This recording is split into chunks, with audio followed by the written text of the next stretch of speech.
বেশ কয়েকদিন পরে আজকে বাজারে গিয়েছিলাম, তো সে কারণেই কয়েক রকম মাছ নিয়ে এসেছি। প্রথমে দেখো একটা ইলিশ মাছ নিয়ে এসেছি। মাছটা বেশ ভালো ছিল। দুটো মাছ নিয়েছি, একটা মাছের একটু ডিম ছিল আর একটা মাছের ডিম ছিল না।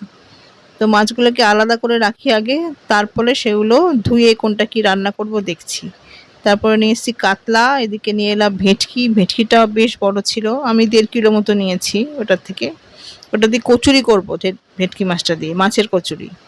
তো মাছগুলো প্রথমে আলাদা করে নিচ্ছি এক একটা পাত্রে, তারপর সেগুলোকে ধুয়ে টুয়ে কোনটা কি রান্না করব সেটা দেখছি। এদিকে আবার চিকেনও নিয়ে এসেছিলাম। চিকেনটা আমার ছেলে খেতে খুব ভালোবাসে। তো সেই মাছগুলো দেখতে পাচ্ছ তোমার কেটে কুটে রেখেছি, প্রতিটা মাছ আলাদা আলাদা জায়গাতে। এটা চিকেন। তো এবার আজকে কোনটা রান্না করব সেটাই ভাবছি। দেখি আজকে মনে হচ্ছে যে ইলিশের ইয়ে করব, তেল দিয়ে তেল বেগুন করব। বেগুন ইলিশ করব।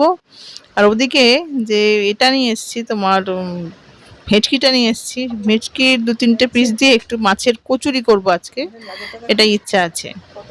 তো কোনোদিন মাছের কচুরি আমি বানাইনি, ফার্স্ট টাইম বানাবো, দেখা যাক কেমন হয়। বেশ বড় বড় করে পিস করেছে।